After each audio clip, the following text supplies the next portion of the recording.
What's their plan? Just like what they did before the 12-day war, they're going to start before their full war restarting with Iran. They want to go to war against the Iraqi resistance, against the Yemenis and the Lebanese, and even the Palestinians. I think at least 20 people were killed, including 5 Iranians. 5 Iranians. It's also very possible that Kuwait would be just Conquered. Okay, so when are they going to nuke us? That's a good question. I want an answer for it. Yeah, I don't have any. What should I invest on? Grave? Okay. That's a dark scenario, but no, I don't think so.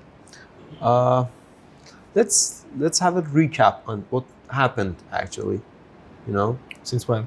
Since the beginning of the time. I don't know.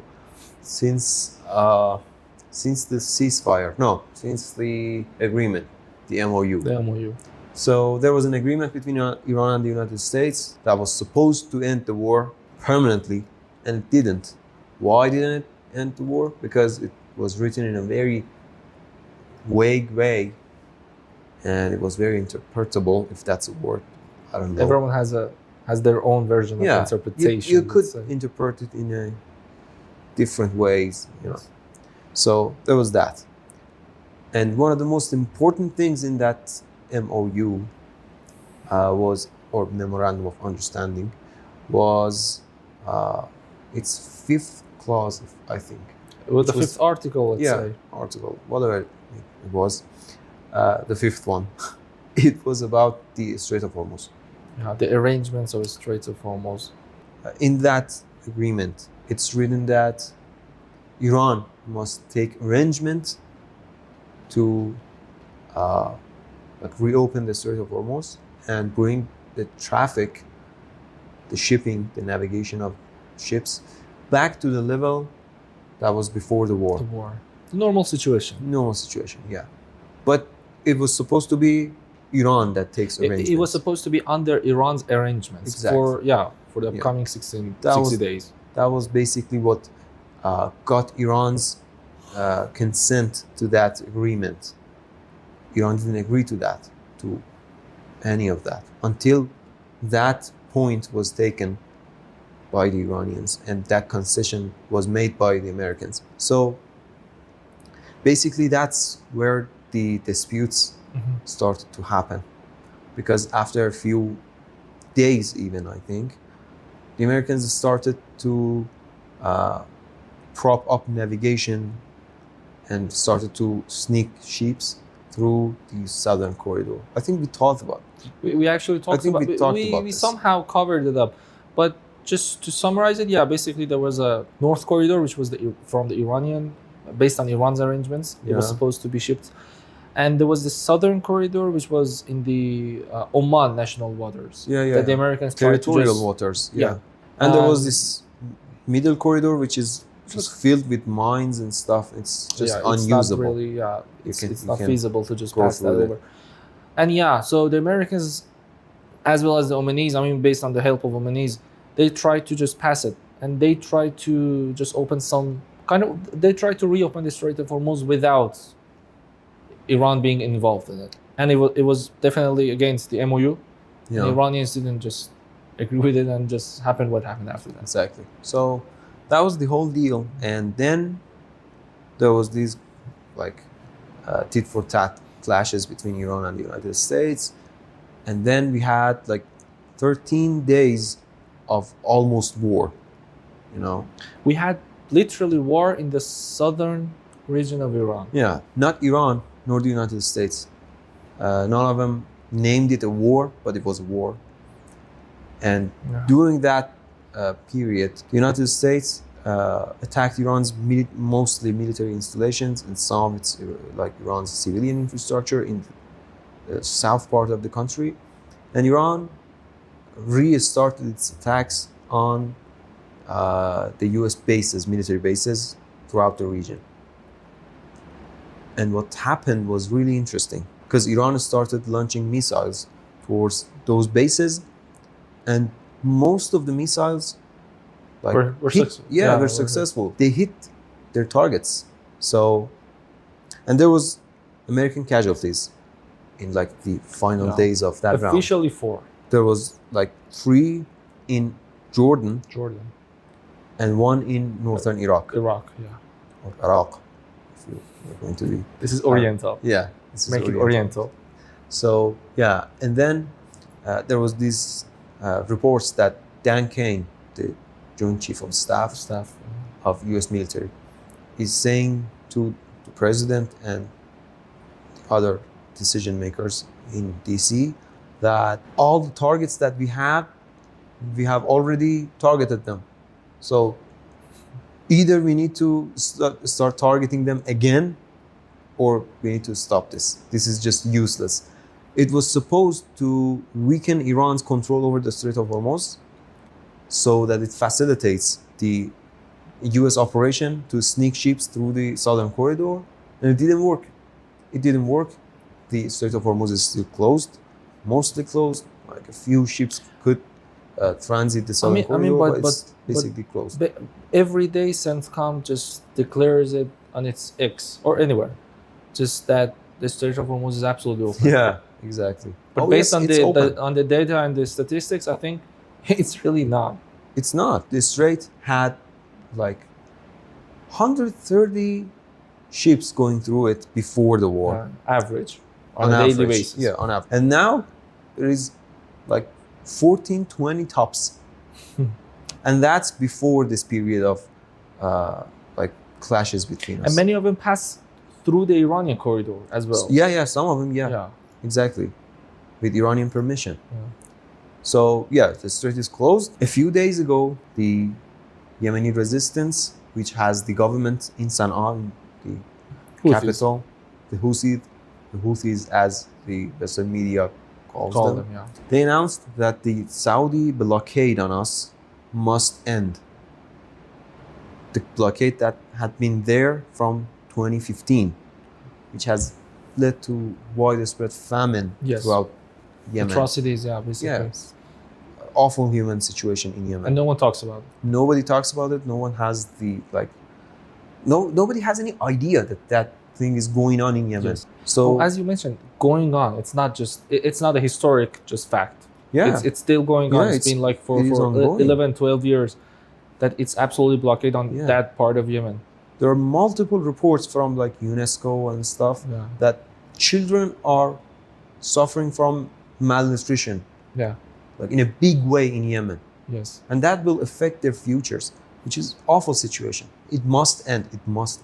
And the Yemeni government in Sana'a, the Houthis, they took initiative to kind of use this situation in their own favor to end this blockade. And they said to the Saudis that either you end our blockade or we will blockade you. Because, Saudi has like access to international waters from 2 sides of it. One is from the Persian Gulf. Strait of Hormuz. Must go through the Strait of Hormuz, which is closed. And the other one is from the Red Sea. Which on one end, it needs to go from al-Mandab, which is very close to Yemen. Territory, to Yemeni territory. And also, the Yemeni government in Sana'a, the Houthis, they have the capability to target ships like all over the Red Sea. They can target ships like up to the Suez Canal. Yes. So they can actually put the blockade on the Saudis. And that puts more pressure on the energy markets, that makes the Americans more desperate, that upends the go-arounds that the Saudis had for the Strait of Hormuz with their pipelines. So that makes the situation for that front, very dire. You can call it that. And the Saudis started to react, actually.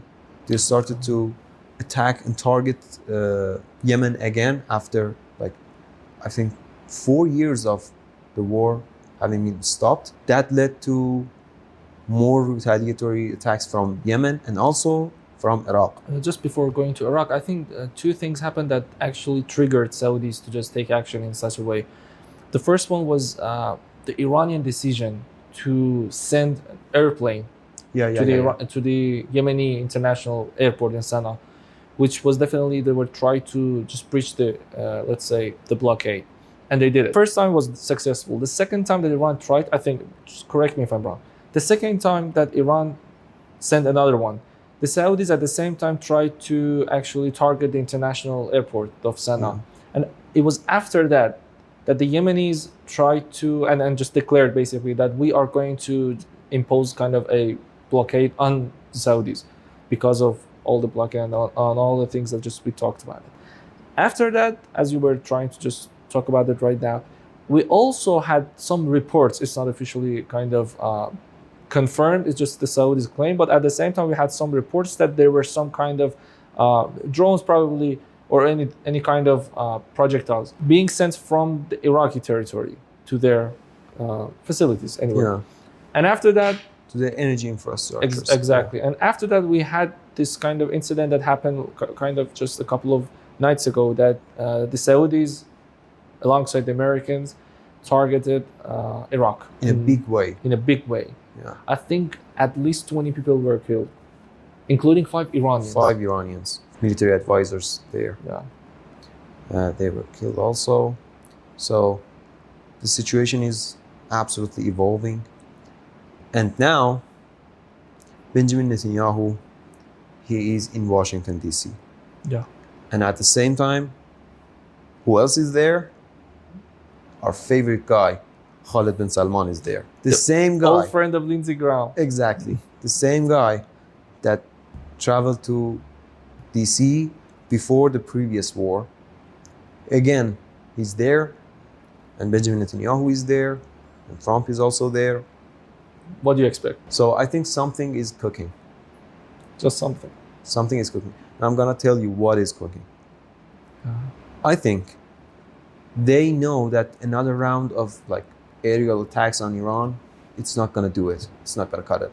Iran is not like weak enough to like be broken by that. So what they're going to do, I think, one of the main problems that they had in the previous round of war with Iran was that Iran managed to make the war into a regional war. Iran managed to attack their interests throughout the region, from Lebanon, from Iraq, from sometimes Yemen, especially the Iraqi forces, Iraqi resistance. They were very effective and they made a real difference, and they are making a real difference. And even in a scenario that we might have a ground invasion of Iran, the Iraqi resistance will play a major role, because one of Iran's plan, in case they invaded Iran's like islands, is that Iranian forces alongside the Iraqi resistance, they would invade and they would go into Kuwait and take over that place. Yeah. Easy peasy. That's not a really big deal. If there is any formidable force, they can conquer Kuwait. If it's going to be that serious that Iranian islands will be occupied by the axis of American kind of Saudi, Israeli, and whatever, it's also very possible that Kuwait would be just conquered. Bye-bye. Bye-bye Kuwait. So that's a scenario, and they are really afraid of that. And also there is Houthis in Yemen, the Yemeni government. They are really afraid that in the next round they will be more involved, and the Strait of al-Mandab and the Suez Canal, they both will be like insecure. They will be under attack. The shipping would be stopped there. Like 10% of the global supply of energy will be cut by that, which is a big problem for them. Yeah. So they need to address that problem. What's their plan? Just like what they did before the 12-day war. I think this is my theory. They're going to start before their full war, restarting with Iran. They want to go to war against the Iraqi resistance, against the Yemenis and the Lebanese, and even the Palestinians. West Bank. The West Bank especially. it's really serious, the threat against the West Bank, which is going to be catastrophic. For sure, if it's going to be like that. Yeah, so that's their plan. But I don't think that Iran will sit like outside the fights and watch that its like arms, its power, basically its allies go down, and because we know that we'll be next. If they go, we know we'll that be it's that the whole situation is existential for us. Exactly. So I think the way that Iranians view the situation must be actually different from the way that other countries are right now just viewing it. So yeah, exactly. Except Kuwait. Yeah. Except they're also existential probably. So yeah, and probably Bahrain. And probably the whole kind of reason. And yeah. So the Saudis are really gambling on their future and on the region in a big way. They think that they could be secure, they could be safe, just like they kind of were safe in the previous round of war. But this time it's just different. I really don't know about the procedure of their decision making that has resulted in such a way that they've done. Because, okay, let's just assume that even the war between Iran and America is finished. Let's just assume, I'm not saying. Then still you would have so much enmity from your neighbors with so much incentives to just confront you. And it's going to be really kind of I think Saudis, as you mentioned, I think gambling is the word for it. Yeah, they are gambling for it. And you know, in the previous episode we talked about it, that Mohammed bin Salman kept calling Trump and saying that finish the job. Now he's thinking about finishing the job once and for all. He thinks he can, and he will not be able to do that. It's just gonna come back for himself. I don't think it's gonna end well for him and for Saudi. So yeah, I think that's it. If you're still here, thank you. Don't forget to subscribe. Don't forget to put out a comment, like us, introduce us to your friends. Thank you for watching.